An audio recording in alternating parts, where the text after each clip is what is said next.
అంటే మొత్తం సమాజం అంతా స్మృతిని పట్టుకుని వ్రేలాడుతోంది, శృతిని విస్మరించినారు. స్వామి రామతీర్థ మాటల్లో చెప్పాలంటే మన వాళ్ళు శృతిని డెడ్ లెటర్గా మార్చివేసినారు. పిచ్చి స్మృతులను, అవకతవక స్మృతులను పట్టుకుని బ్రతుకులను వెళ్ళదీస్తున్నారు. చూడండి, శృతికి స్మృతికి ఎంత తేడా ఉందో. దేవుడు శృతికి చెందినవాడా స్మృతికి చెందినవాడా అన్నది చూసుకోవాలి. మీలోనే సర్వము మీ అందే మీకు అనుభవానికి వస్తుంది. ఇప్పుడు న్యూటన్ మహాశయుడు దృష్టాంతం తీసుకోండి. ఆయన లా ఆఫ్ గ్రావిటీ చెప్పాడు. లా ఆఫ్ గ్రావిటీ అది అనంతకాలం నుంచి వస్తున్నదే. అది ఆయన కనిపెట్టిన తర్వాత అది వచ్చింది అనడానికి లేదు, అంతకు ముందు ఉంది కదా లా ఆఫ్ గ్రావిటీ. కాబట్టి అనంతకాల ప్రవాహంలో ఉన్నటువంటి గురుత్వాకర్షణ శక్తి, గ్రావిటీ అనేటువంటి ఒక ఫిజిక్స్ ప్రిన్సిపుల్ని న్యూటన్ మహాశయుడు దర్శించినాడు. అది ఆయన స్వంతమేం కాదు, ఆయన దర్శించినాడు అంతే. కాబట్టి దర్శించి దాన్ని అధ్యయనం చేసి దాని గురించి ఒక విస్తృతమైన పేపర్ ఒకటి రాసి పబ్లిష్ చేసినాడు. జర్నల్ ఆఫ్ ఫిలాసఫీ అనే దాంట్లో పబ్లిష్ చేశాడు. ఇప్పుడు దీంట్లో రెండు ఉన్నాయి. జర్నల్ ఆఫ్ ఫిలాసఫీలో పేపర్ పబ్లిష్ చేసిన వాడు న్యూటన్, అది ఆయన పేపర్. అది ఆ క్రెడిట్ అంతా ఆయనకే వస్తుంది. ఆయన ప్రొఫెసర్గా ఉన్నాడు, ఆక్స్ఫర్డ్లోనో కేంబ్రిడ్జ్లోనో ఎక్కడో ఒక తోటకి ప్రొఫెసర్గా ఉన్నాడు. కాబట్టి ఆ క్రెడిట్ అంతా ఆయనకే వస్తుంది. ఆ పేపర్ రాసింది ఆయనే, ఆయన పేరు మీదే ఆ పేపర్ ప్రసిద్ధము కూడా అయినది. కానీ ఆ దర్శనము ఆయన స్వంతం కాదు. ఆ దర్శించింది ఆయన లోపల ఉన్న చైతన్యం ఏది గలదో అది దర్శనమునకు హక్కుదారు. ఆ రాసిన పేపర్కి హక్కుదారు న్యూటన్ మహాశయుడు. ఓకే, అంచేతనే స్వామి వివేకానంద కూడా ఈ విషయాన్ని బాగా చెప్పినాడు. వేదములు వాటికి రచయిత ఉండడు, దెర్ ఈజ్ నో ఆథర్. ఎందుకని? ఇప్పుడు ఫిజిక్స్ పుస్తకం ఉందనుకోండి, మీరు 10th క్లాస్ ఫిజిక్స్ పుస్తకం తీసుకోండి, దాని రచయిత ఎవడంటే సంకలనకర్త ఉంటాడు తప్ప రచయిత ఉండడు. ఎందుకంటే దాంట్లో ఉన్నటువంటి ఏ సిద్ధాంతములు గలవో అవన్నీ కూడా ఈ సృష్టిలో వేర్వేరు కాలములయందు వేర్వేరు ఋషులు దర్శించిన సత్యములవి. ఆ సత్యములనన్నింటినీ ఒకచోట పోగు చేసి సంకలనము చేసినారు. వేదములు అటువంటివి, మనకి ఫిజిక్స్ పుస్తకం లాంటివి. ఇప్పుడు మోడర్న్ ఫిజిక్స్ అనో పుస్తకం, ఇంత లావు పుస్తకం నా దగ్గర ఉండేది, నేను చదువుతూ ఉండేవాడిని. జేబి రాజం అనే ఆయన రాసినాడు దాన్ని, మోడర్న్ ఫిజిక్స్. దాంట్లో అన్ని సిద్ధాంతములు ఉంటాయి. ఆటమ్స్, మాలిక్యూల్స్, ఎలక్ట్రాన్స్ అన్నీ ఉంటాయి దాంట్లో. అవన్నీ దర్శించిన వాడు రాజం కాదు, జేబి రాజం కాదు, ఆయన సంకలనం చేశాడంతే. ఆ పుస్తకము సంకలనము. సంకలనమునకు మరో పేరు గలదు, సంహిత. విన్నారో లేదో? సంహిత అంటే సంకలనమునకే సంహిత అని పేరు. ఈ సంహిత అనే మాట మీరు వేదంలో వింటారు. మీరు కృష్ణ యజుర్వేద సంహిత అని ఉంటుంది, ఋగ్వేద సంహిత పేరు విన్నారా? అప్పుడప్పుడు ఋషి పేరుతో కూడా ఉంటుంది. తైత్తిరీయ సంహిత, తిత్తిరి మహర్షి చేత సంకలనము చేయబడిన సంహిత. కాబట్టి వేదములు సంహితలు అంటే కలెక్షన్స్. అవి కలెక్షన్స్ ఆఫ్ వాట్ అంటే స్పిరిచువల్ లాస్, ఆధ్యాత్మిక సూత్రములు లేక ఆధ్యాత్మిక సిద్ధాంతములను వేర్వేరు కాలములయందు వేర్వేరు ఋషులు దర్శించిన వాటిని ఒకచోట సంకలనము చేస్తే దాని పేరే వేదము. కాబట్టి దానికి రచయిత ఉండడు. కానీ మోడర్న్ ఫిజిక్స్ అనగానే జేబి రాజం అనే పేరు వినపడుతూ ఉంటుంది. అలాగే సంహిత, తైత్తిరీయ సంహిత అనగానే తిత్తిరి అనే మహర్షి పేరు వినపడుతూ ఉంటుంది. కఠ సంహిత అనగానే కఠ అనే మహర్షి పేరు వినపడుతూ ఉంటుంది. ఓకే, శ్వేతాశ్వతర సంహిత అనగానే శ్వేతాశ్వతర అనే మహర్షి యొక్క పేరు వినపడుతూ ఉంటుంది. మాండూక్యోపనిషత్ అనగానే మండూక అనే మహర్షి యొక్క పేరు వినపడుతుంది. ఒక మహర్షి పేరు మీద సంకలనం ఉంటుంది. కానీ దాంట్లో ఉండే దార్శనిక సత్యములు ఏవైతే గలవో అవన్నీ వేర్వేరు మహర్షులు వేర్వేరు కాలముల యందు దర్శించినవి. ఓకే, కాబట్టి వేదములకు రచయిత ఉండడు. ఎందుకంటే అవి విశ్వజనీనమైన సత్యములు, సార్వకాలికమైన సత్యములు. వాటికి రచయిత ఉండడు, వాటికి శృతి అని పేరు. ఓకే, కాబట్టి ఇప్పుడు శృతి, ఇప్పుడు లా ఆఫ్ గ్రావిటేషన్ ఎక్కడి నుంచి వచ్చింది? న్యూటన్ మహాశయుని హృదయంలో ప్రకాశించే పరమాత్మ నుంచి వచ్చిందా, లేక న్యూటన్ అనే పరిచ్ఛిన్న వ్యక్తి నుంచి వచ్చిందా? ఆయన హృదయంలో ప్రకాశించే పరమాత్మ నుంచి వచ్చింది. న్యూటన్స్ లా అంతే. Einstein's law of mass energy equivalence కూడా ఐన్స్టైన్ మహాశయుని హృదయంలో ప్రకాశించే చైతన్యం నుంచి వచ్చింది. ఐన్స్టైన్ నుంచి రాలేదు. ఐన్స్టైన్ నోబెల్ ప్రైజ్ పుచ్చుకున్న ఐన్స్టైన్ నుంచి రాలేదు అది. కాబట్టి మీ హృదయంలో రెండు ఉన్నాయి. ఒకటి శృతి గలదు. ఆ శృతి మీ హృదయంలో ప్రకాశించే పరమాత్మ చైతన్యం నుంచి వస్తుంది. మీరు ఏదైనా ఒక సత్యాన్ని దర్శిస్తే, సత్యం మీకు అనుభవానికి వచ్చినట్లయితే ఆ దర్శనమునందు పరమాత్మ చైతన్యము గలదు. మీరు లేరు. ఏమండి, ఆ దర్శనాన్ని పట్టుకుని ఇది నాది అని అన్నప్పుడు మీరు వచ్చినారు. ఆ దర్శనాన్ని గుర్తు చేసుకుని కాగితం మీద పెడితే మీరు వచ్చారు. ఓకే, ఇది ఎలా చెప్పాలో నేను సతమతమవుతూ ఉన్నాను.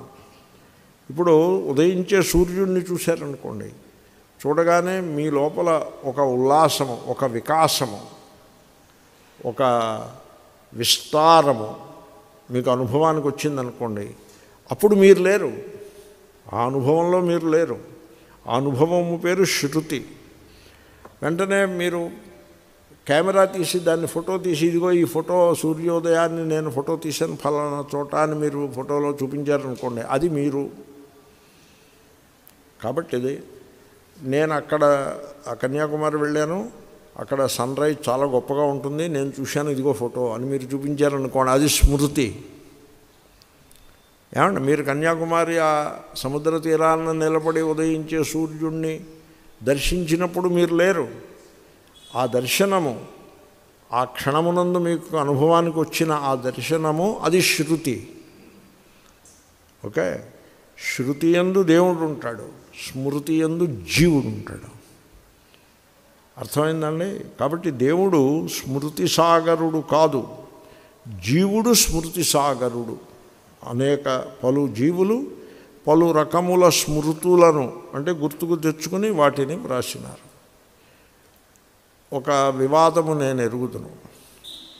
అఖండానందజీ మహారాజ్ ఒక పుస్తకంలో, ఈశావాస్య ఉపనిషత్ పుస్తకంలో ఆయన ఏం రాశారంటే, శృతి ప్రమాణ హోతా హై, స్మృతి ప్రమాణ కోటిమే నహి హై అని రాశారు ఆయన. అంటే శృతి ప్రమాణము, స్మృతి ప్రమాణము కాదు. మీరు దర్శించినది ప్రమాణము, మీరు గుర్తు చేసుకున్నది ప్రమాణము కాదు. ఎందుకంటే మీ గుర్తులో దోషాలు ఉండొచ్చు, దోషాలు ఉండే అవకాశం ఉంటుంది. మీ దర్శనములో దోషం ఉండదు. మొత్తానికి దర్శనము వేరు, స్మరణము వేరు. దర్శనము శృతి, స్మరణము స్మృతి. ఓకే, మన హిందూ ధర్మంలో దర్శనము పేరే వైదిక సంహితలు, వేద సంహితలు, వాటికి దర్శనము అని పేరు. ఆ సంహితల అన్నింటినీ తన యందు కలిగి ఉండే ఎరుక, అది పరమాత్మ, శృతి సాగర. కానీ ఆ దర్శనాన్ని తమ మాటల్లో పెట్టి, తమకు గుర్తొచ్చిన విధంగా తమ మాటలలో తమ సంస్కారములను ఆ దర్శనమునకు జోడించి తమ మాటలలో చెప్తే దాని పేరు స్మృతి. అర్థమైందండి? మీకు శృతికి స్మృతికి తేడా చెప్తా చూడండి. ప్రతి మనిషి యందు ప్రకాశించే ఎరుక, ఆత్మ చైతన్యం ఏది గలదో అది ఏ పరమాత్మ. అహం బ్రహ్మాస్మి, తత్వమసి, అది శృతి. ఓకే, మానవులందరూ ఒక్కటని మీరు అన్నారు, బాగానే ఉంది. ఏమన్నా అమెరికా వాళ్ళను మనం ఒక్కటే ఎలా అవుతాం? మనం అమెరికా వెళ్తానంటే వీసా లేకుండా రానిస్తారా? రానివ్వరు. అదే అమెరికన్ సిటిజన్ అనుకోండి, వాడు ఏ వీసా అక్కర్లేదు, పాస్పోర్ట్ జేబులో పెట్టుకుని వెళ్ళి విమానంలో కూర్చొని అమెరికాలో దిగేసి ఇంటికి వెళ్ళిపోవచ్చు. మీరు నేను ఆ పని చేయగలమా? చేయలేము. మన అందరి హృదయంలో ఒకే పరమాత్మ ప్రకాశిస్తున్నాడంటే ఏమైనట్లు? అలాంటి అర్థం లేని మాట చెప్తారేటి? కాబట్టి వాడు సిటిజన్, వాడి పాస్పోర్ట్ వేరు, మీరు ఇండియన్ సిటిజన్, మీ పాస్పోర్ట్ వేరు. వాడి పాస్పోర్ట్కి ఉండే ప్రివిలేజెస్ మీ పాస్పోర్ట్కి లేవు. వాడు ఉత్తముడు, మీరు అధముడు. అవునా? తర్వాత వాడికి పుట్టిన బిడ్డ ఉంటాడు ఒకడు, వాడు కూడా ఉత్తముడే అవుతాడు. ఈ అధముడికి పుట్టిన బిడ్డ అధముడే అవుతాడు. ఇదంతా ఏమిటిది? ఇది స్మృతి. అర్థమైందా మీకు శృతికి స్మృతికి ఉండే తేడా? తర్వాత ఎవరైనా మతములన్నీ ఒకే సత్యమును చెప్తున్నాయి అని ఎవరైనా అంటే వారి అభిప్రాయం ఏమిటంటే ఆ మతముల యందుండే శృతి అంశమును మనస్సులో పెట్టుకుని అన్నారు వాళ్ళు. అలాగా all religions lead to the same truth అని అన్నప్పుడు ప్రతి రిలిజియన్లోనూ శృతి ఎలిమెంట్ ఉంటుంది. ఓ కొంత ఎలిమెంట్ తక్కువ ఎక్కువ ఉంటుంది, ఓ పిసరంత ఉంటుంది. ఇప్పుడు వైష్ణవిజంలో విష్ణు అనే ఆయన చతుర్భుజుడు విష్ణు లోకంలో ఉంటాడు, ఒక పెద్ద ఆయన, అది స్మృతి. కానీ మరి ఆయనకి విష్ణు అని పేరు ఎందుకు పెట్టారండి అంటే ఆయన వైకుంఠంలో ఉన్న అంతటా ఆయన యొక్క మహిమ వ్యాపించి ఉన్నది, అది శృతి. చూసారా? ఆయన ఈ సృష్టిలో ఉండే సంపదంతా ఆయనదే, అది శృతి. ఆయన లక్ష్మి అనే ఒక అమ్మాయిని పెళ్లి చేసి కూర్చున్నాడు, అది స్మృతి. తేడా మీకు కనపడుతోందా? కాబట్టి దేవుడికి శృతి సాగర అని పేరు. స్మృతులకి దేవుడు సాగరుడు కాదు, స్మృతులన్నీ జీవుల నుంచి వచ్చినవి. ఈ తేడా మీకు అర్థమైందా? శృతి వేరు, స్మృతి వేరు. శృతి యునైట్ చేస్తుంది, అందరినీ కలుపుతుంది, ఏకీభావంగా చేస్తుంది శృతి. స్మృతి విడగొడుతుంది. స్మృతి ఏమని చెప్తుందంటే మనమందరము మానవులము అని చెప్పేది శృతి. మనము 4 వర్ణముల కింద ఉన్నాము, 4 వర్ణములలో గుణకర్మలను తీసేసి జన్మని పెడితే స్మృతి, గుణకర్మలు పెడితే శృతి అయినది. శ్రీకృష్ణుడు శృతి సమానం. అది గుణకర్మల బదులు జన్మని పెడితే స్మృతి అయినది. కాబట్టి స్మృతి ఏం చేస్తుందంటే మనుషుల్ని విడగొడుతుంది. ఇప్పుడు మనుస్మృతి ఉందనుకోండి, అది మనుషుల్ని విడగొడుతుంది. మనుస్మృతిలో ఉండే కొన్ని అంశములు మనుషుల్ని విడగొడతాయి. అవి ఒరిజినల్ మనుస్మృతి కాదు, తర్వాతి కాలంలో మనుస్మృతికి యాడ్ చేసినవి. ఆ అంశంలో తీసుకుంటే అవి మనుషుల్ని విడగొడతాయి. వెరాజ్ శృతి మనుషుల్ని ఏకం చేస్తుంది. సైన్స్ వర్సెస్ రిలిజియన్ మీరు చూడండి, సైన్స్ అందరినీ ఏకం చేస్తుంది. అంచేతనే ఇక్కడ మన గాంధీ హాస్పిటల్లో ఎంబీబీఎస్ చదివి, ఈ పక్కనే ఈ గోడ అవతల గాంధీ హాస్పిటల్ ఉంది కదా, ఆ కాలేజీ ఉంది అక్కడ ఎంబీబీఎస్ చదివి అక్కడ రెసిడెంట్గా పనిచేసి అక్కడ హౌస్ సర్జన్గా 2 ఏళ్ళు ఎంతో వెలగబెట్టి అక్కడ సౌకర్యాలు ఎలా ఉంటే ఉన్న వాటితోటే ఏదో వైద్యాలు చేసి అమెరికా వెళ్ళి పెద్ద పెద్ద డాక్టర్లుగా సెటిల్ అయిన వాళ్ళని నేను ఎరుగుదును, మన గాంధీ హాస్పిటల్ వాళ్ళే. అంటే అర్థం ఏంటి? ఆ మెడిసిన్ విజ్ఞానము అది శృతి, అది మనుషుల్ని కలుపుతుంది. ఓకే. ఇప్పుడు ఎవడైనా ఆయుర్వేదంలో ఇలా చెప్పారనుకోండి, బ్రాహ్మణుడికి మందు వేరు వైశ్యుడికి మందు వేరు అని చెప్పాడు అనుకోండి, ఎవడైనా చెప్పినా మీరు ఆశ్చర్యపడక్కర్లేదు. అంత అధ్వాన్నంగానూ చెప్పినా ఆశ్చర్యపడక్కర్లేదు. అది స్మృతి. కాబట్టి శృతి అది తాత్వికము, దార్శనికము. శృతి మత విశ్వాసములకు, స్మృతి మత విశ్వాసములకు చెందినది. విష్ణు సహస్రనామము శృతి కేటగిరీలో పడుతుంది, స్మృతులలో పడదు. తర్వాత శృతుల యందు దేవుడి గురించి చెప్తారు. ఆ దేవుడికి నామరూపములు ఉండవు, రూపం ఉండదు, నిర్గుణ నిరాకార నిరూపమైన దేవుడి గురించి శృతి చెప్తుంది. శృతి ఎక్కడా కూడాను ఆయనకి 3 కళ్ళు ఉన్నాయి, 4 చేతులు ఉన్నాయి, ఆయన పెళ్ళాడాడు, ఈ మాటలు ఉండవు. ఒకసారి ఒక ద్వైత వేదాంత పండితుడితో నేను మాట్లాడుతున్నా. నాకు ఆయనకి చర్చ. తుంగభద్ర నదిలో స్నానం చేసి వెనక్కి వస్తూ ఉంటే ఆయన లేవనెత్తాడు ఈ ప్రశ్న, నువ్వు అద్వైత పండితుడు కదా, సో జడము చేతనము విభాగాన్ని అంగీకరిస్తావా అంగీకరించవా? జడము వేరు చేతనము వేరు కదా, రెండు ఒకటే ఎలా అవుతాయి? జడము వేరు చేతనము వేరు అంటే ప్రాణం గలది ప్రాణం లేనిది వేరుగా లేవండి. కుర్చీలో కూర్చున్నవాడికి కుర్చీకి తేడా లేదు. కుర్చీలో కూర్చున్నవాడికి ప్రాణం ఉన్నది, కుర్చీకి ప్రాణం లేదు. ఆ తేడా ఉందా లేదా అని ఆయన అడిగారు.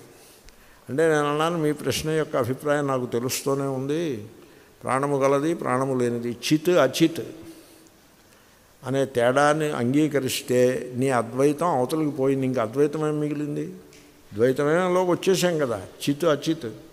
నేను చెప్పాను, చూడండి మీ ప్రశ్న దారి నాకు అర్థమవుతూనే ఉంది. మీరు చిత్ అచిత్ దేవుణ్ణి వాళ్ళు అలా వర్ణిస్తారు, చిదచిద్ విశిష్ట అని వర్ణిస్తారు. చిత్ అండ్ అచిత్తులతో కూడినవాడు దేవుడు అని. మీ పాయింట్ నాకు అర్థమైంది. మీరు చెప్తున్నది ఉపనిషత్తులలో లేదు. ఉపనిషత్తులలో సర్వం కల్విదం బ్రహ్మ అని చెప్పారే తప్ప చిత్ అచిత్ రెండు ఉంటాయి, వాటిల్లో ఒకటి బ్రహ్మ ఇంకొకటి బ్రహ్మ కాదు అలాగేమీ చెప్పలేదు. కాబట్టి మీ పాయింట్ అలాంటి పెట్టండి. నేను మీకు కౌంటర్ ప్రశ్న అడుగుతా, చెప్పండి. మీరు ఏమంటున్నారు? ద్వైతం పేరుతో విష్ణువు దేవుడు, విష్ణువు ఒక్కడే దేవుడు, మిగతా వాళ్ళు ఎవళ్ళు దేవుళ్ళు కారు. ఆయన తన భార్యలతో దేవేరులతో వైకుంఠంలో నివాసం చేస్తున్నాడు అని కదా మీరు అన్నది. ఈ మాట ఉపనిషత్తులలో ఎక్కడైనా మీరు ఎప్పుడైనా చూశారా? బ్రహ్మసూత్రాలలో లక్ష్మీదేవి అనే మాట ఎక్కడైనా ఎప్పుడైనా వచ్చిందా? మీరు పురాణం పట్టుకున్నారు, నేను ఉపనిషత్తు పట్టుకున్నాను. మీ దారి మీది, నా దారి నాది. మీరు నన్ను కౌంటర్ వేసేది ఏమీ లేదు. మీకు నేను చెప్పినా మీరు అర్థం చేసుకోరు కూడా. కాబట్టి మీరు చక్కగా స్నానం చేశారు, సూర్యుడికి అర్ఘ్యం ఇచ్చారు, నేను కూడా అదే పని చేశాను తుంగభద్రలో. కాబట్టి మనం వెళ్ళి గాయత్రీ జపం చేసుకుందాము. మీ గాయత్రి మీ అర్థం వేరే, మా గాయత్రి మా అర్థం వేరే. మాది శృతి, మీది స్మృతి. కాబట్టి మీ దారిని మీరు ఉండండి, నా దారిని నేను ఉంటాను. వాళ్ళు మీకు నాకు సమానంగా సంభావన ఇస్తారు, సంభావన తీసుకుని నా దారిని నేను వెళ్తాను, మీ దారిని మీరు వెళ్ళండి అని చెప్పాను. కాబట్టి శృతి యందు దేవుడికి నామరూపాలు ఉండవు. God is nameless and formless. Okay. Whereas organised రిలిజియన్లో ఆర్గనైజ్డ్ రిలిజియన్ వెరీ ఇంపార్టెంట్. మీరు అర్థం ఇది ఈ సందర్భంలో మీరు తెలుసుకోవాల్సింది. నేను ఏమంటానంటే బీ రిలీజియస్. మీరు ఆధ్యాత్మికతను కలిగి ఉండాలి, జీవితంలో నిండా కలిగి ఉండాలి. ఆధ్యాత్మికత అంటే రిలిజియాసిటీ లేదనుకోండి, ఏముంటుందనుకుంటున్నారు? దాని స్థానంలో వికల్పం ఏమిటి? ఆల్టర్నేటివ్ ఏమిటి? ప్రాపంచికత. Are you a spiritual entity or a world entity? What are you? మీరు చెప్పండి. అసలు మీరు సెటిల్ చేసుకున్నారా ఆ point? Are you a spiritual entity or a world entity? మీరు స్పిరిచువల్ ఎంటిటీ కాదనుకోండి, మీరు వరల్డ్ ఎంటిటీ అయిపోతారు. కాదని అనడానికి వీల్లేదు. ఇదేనా అదేనా? Either you are a spiritual entity or a world entity. ఏమంటే స్పిరిచువల్ ఎంటిటీ అయితే ఆ దర్శనము తత్వమసి అహం బ్రహ్మాస్మి, ఈ దర్శనం ఏది కలదో ఈశ్వరుని గురించి మీకున్న దర్శనము అది ఆర్గనైజ్డ్గా ఉండదు. అంటే ఆ దర్శనము గల వాళ్ళందరూ ఓ తోటకి రావడము, ఓ సంస్థను రిజిస్టర్ చేయటము, దానికి ఓ బిల్డింగ్ కట్టడము, ఓ దేవాలయం పెట్టడము, చందాలు వసూలు చేయడము, ఇవే ఉండవు. అవేమైనా మీరు ఎరుగుదురా? అవేమీ ఉండవు. ఇప్పుడు శివానంద ఆశ్రమానికి వచ్చారు మీరు, మిమ్మల్ని ఇక్కడ ఎవళ్ళు చందా అడగరు. మీరు గమనించారా? ఇక్కడ ఎవళ్ళు చందా అడగరు. ఎందుకంటే శివానంద మహారాజ్ అలా చెప్పారు, చందాలు అడగద్దు, ఎవళ్ళు చందా అడగరు. ఇదే మీరు ఎక్కడికైనా ఇంకో చోటకి వెళ్ళారనుకోండి, టెంపుల్కి వెళ్ళారనుకోండి, హుండీ ఉంటుంది, ముందే ఉంటుంది హుండీ. అంతేకాదు కొన్ని చోట్ల హుండీలో వెయ్యండి అని అప్పుడప్పుడు చెప్తూ ఉంటారు కూడా. అవునా? గమనించారా? ఆర్గనైజ్డ్ రిలిజియన్ అంటే ఒక సంస్థ, ఒక స్ట్రక్చరు, ఒక ఆర్గనైజేషను, దానికి రిజిస్ట్రేషను, డబ్బు వసూలు చేయటం, బిల్డింగ్లు కట్టడం, దానికి ఒక పెద్ద గురువు ఉంటాడు, హెడ్, ఆయన చెప్పినట్టు నడుస్తూ ఉండడం, దానికి అథారిటీ ఉంటుంది, రిలీజియస్ అథారిటీ. ఆ అథారిటీ ప్రకారంగా మనమందరం ఫాలో అవుతూ ఉంటాం. That is organised religion. Okay. నేను మీకు మనవి చేసేది ఏమిటంటే ఆర్గనైజ్డ్ రిలిజియన్కి శృతితో సంబంధము లేదు. అంచేతనే don't be part of an organized religion. అర్థమైందా మీకు? అయితే దాని అర్థం ఏంటి? మిమ్మల్ని రిలీజియస్గా ఉండొద్దని నేను అంటల్లా, నేను రిలిజియన్ అని ఖండించట్లా, ఆర్గనైజ్డ్ అనే మాట పెడుతున్నా. ఒక సంస్థాగతమైన, ఒక సంస్థగా తయారు చేసినటువంటి రిలిజియన్ ఏదైనా ఉందంటే అది మీరు ఫాలో కానక్కర్లేదు. It is not for you. Be free. ఎందుకు ఫాలో అయ్యారంటే దాంట్లో మీరు బంధంలో చిక్కుకుంటారు, బందీ అయిపోతారు, దానికి బందీ అయిపోతారు. ఓ మంత్రం ఇచ్చి కూర్చోబెడతాడు, ఈ మంత్రం నువ్వు జపం చేస్తూ కూర్చో, కదలడానికి వీల్లేదంటాడు. 3 రోజులు 5 రోజులు ఈ మంత్రమే జపం చేయి, కదలడానికి వీల్లేదు అని ఒక గురువు చెప్తాడు. మీరు అక్కడ కూర్చుని ఓ గంట సేపు బాగానే చేస్తారు, ఆ తర్వాత ఇటు దిక్కులు చూడటం ప్రారంభం చేస్తారు. 5 రోజులు ఎప్పుడయ్యాను? కాబట్టి మీరు ఆర్గనైజ్డ్ రిలిజియన్లో పార్ట్ అండ్ పార్సల్ కానక్కర్లేదు. మీరు శృతికి జీవితమును అంకితము చేయాలి. శృతి అంత తేడా ఉన్నది. తర్వాత శృతి వస్తు స్థితిని, అంటే ఉన్నదానిని ఉన్నట్టుగా చెప్తుంది. శృతి ఆబ్జెక్టివ్ అంటారు, ఉన్నదానిని ఉన్నట్టుగా. యాథాతథ్యతోర్థాన్ అని ఉపనిషత్తు అన్నది. ఉన్నవాటిని ఉన్నట్టుగా చెప్పేది శృతి, ఉన్నవాటికి చిలవలు పలవలు కట్టి చెప్పేది స్మృతి. అక్కడ శివలింగము గలదు. ఓకే, ఆ శివలింగము పరమాత్మకు ప్రతీక, సింబల్. ప్రతీక అంటే సింబల్. అది శృతి. ఆ శివలింగము పైకి గాలిలో ఉంది, కానీ అడుగున పృథివీలో ఉన్నది. మరి అడుగున పృథివీలోనే ఉంటుంది, ఇంకెక్కడ ఉంటుంది? ఇప్పుడు ఆ తలుపు, ఆ డోరు, అది అది అది అడుగున పృథివీలో కప్పివేసి లేదు. దీని ఫౌండేషన్ పృథివీలో లేదు, అన్నీ పృథివీలోనే ఉంటాయి. ఓకే, దాని అడుగున పృథివీలో ఉంది, పైన వాయువులో ఉన్నది. పైన వాయువు నుండి సూర్యుడి నుంచి శక్తి వస్తుంది, దానికి అడుగున పృథివీలోంచి శక్తి వస్తుంది. ఆ 2 శక్తులు కలిసిన లింగము, దానికి నేను అధ్యక్షుడను, నేను చెప్పినట్టు మీరు కూర్చుని వినండి అన్నారనుకోండి, అది ఆర్గనైజ్డ్ రిలిజియన్. ఓకే, చూసారా? శృతికి ఆర్గనైజ్డ్ ఉండదు, స్మృతి ఆర్గనైజ్డ్లోకి పోతుంది. సో ఇప్పుడు మనందరం వచ్చాం. What organised? ఇక్కడ ఎవరో పెద్దలు ఏదో హాల్ పెట్టారు, ఎవరో పుణ్యాత్ములు మైకు పెట్టారు, కూర్చుని ఉపనిషద్ వచనములను అధ్యయనం చేసుకుంటున్నాం. క్లాస్ అయిన తర్వాత ఎవరి దారిని వాళ్ళు వెళ్తాం. We are not organized, we are pursuing the vision. అంత తేడా ఉన్నది. తర్వాత శృతి యొక్క దర్శనము ఇవాల్వ్ అవుతుంది. అంటే మీ లోపల ఒక పరిణామం వచ్చి, మార్పు వచ్చి, ఆ దర్శనము మీకు అనుభవానికి వస్తుంది. మీ లోపల ఇంటర్నల్ ట్రాన్స్ఫర్మేషన్, ఇన్నర్ ట్రాన్స్ఫర్మేషన్, మీ లోపల అంతరంగమునందు చక్కటి మార్పు వచ్చి మీరు మారిపోతారు. మీ ఇంట్లో వాళ్ళు కూడా మిమ్మల్ని గుర్తుపట్టలేరు. ఆ మనిషేనా ఈ మనిషి అని ఆశ్చర్యపోతారు. అంతటి పెద్ద హృదయం మీకు నిర్మాణం అవుతుంది. మీ లోపల ఇన్నర్ ట్రాన్స్ఫర్మేషన్ వస్తుంది. ఆ రకంగా వచ్చినటువంటి పరిణామంలో మీ యొక్క దైవత్వం మీకు అనుభవానికి వస్తుంది. అది శృతి. ఏమండి, స్మృతి ఎలా ఉంటుందో తెలిసిన? ఈ గురువుగారు ఏమంటారు? మా గురువుగారు నాకు చెప్పారంటాడు. మరి మీ గురువుగారికి ఎవరు చెప్పారు? ఆయన గురువుగారు చెప్పారంటారు. అని దీని మీద ఒక వచనం, గుర్వధ్యయనం వేదాధ్యయనం సర్వం గుర్వధ్యయన పూర్వకం అని వచనము గలదు. వేదాధ్యయన సామాన్యాత్ అని మళ్ళీ దానికో అనుమానం కూడాను. ఓకే, మంత్రజపం చేస్తున్నాడు. ఈ మంత్రం ఎక్కడి నుంచి వచ్చిందండి? నేను గురువుని, ఈ మంత్రానికి గురువును, మంత్ర గురువును నేను. మరి మీకు ఎక్కడి నుంచి వచ్చింది? మా గురువు గారి దగ్గర నుంచి వచ్చింది.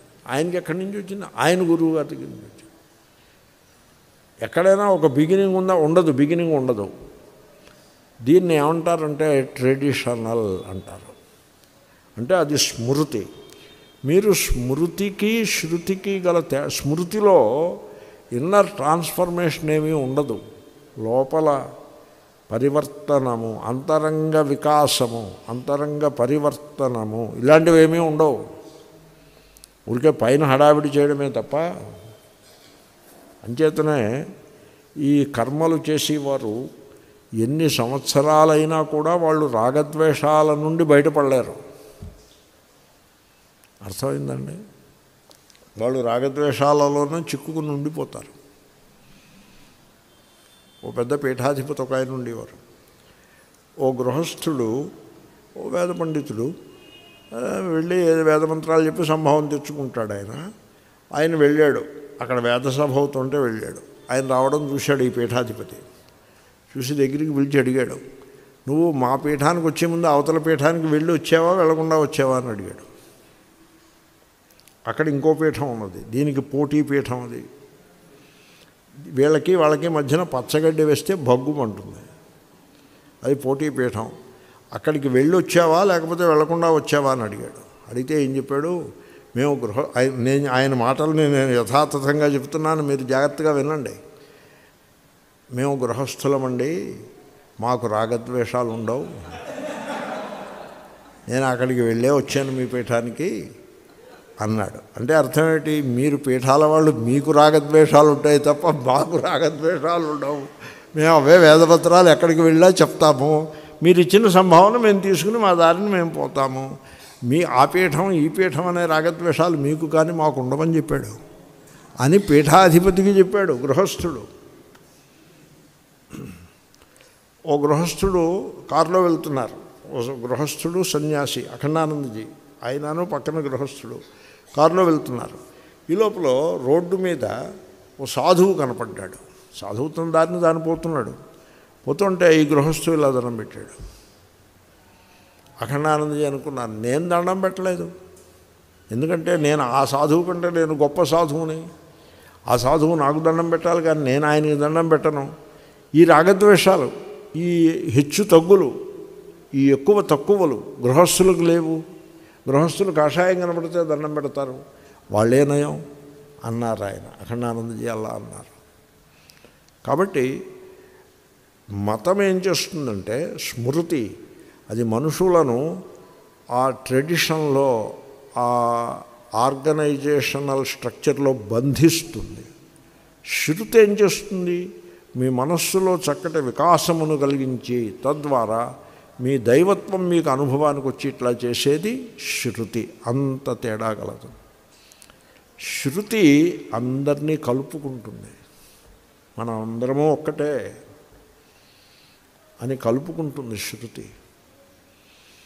బ్రాహ్మణులు లోపలికి రండి, మిగతా వాళ్ళు బయట ఉండండి అని ఎక్స్క్లూడ్ చేసేది ఏది? స్మృతి. మీకు అర్థమైందా? శృతి అందరినీ కలుపుకుంటుంది, స్మృతి విడగొడుతుంది, డివైడ్ చేస్తుంది. ఈ కథ చెప్పానా మీకు? బ్రాహ్మణ సమారాధన ఒకటవుతోంది. ఒక తొరకాయని చూశాడు. ఈ బ్రాహ్మణులు ఉన్నారే, వీళ్ళు పప్పు, దప్పడం, ఒడియాలు, గారెలు, వడలు, పెరుగు, అన్నం చాలా బాగా చేస్తారండి వీళ్ళు. ఎప్పుడో తిన్నాను, ఈ మధ్యన మళ్ళీ ఎప్పుడూ తినలేదు. ఆయనకి నాలుక మీద రుచి కలిగినది, ఆశ కలిగినది, ఈ బ్రాహ్మణ సమారాధన భోజనం చేయాలి. మరి రానివారు తురకాయని ఎందుకు రానిస్తారు? అప్పుడు ఆయన ఐడియా వేశాడు.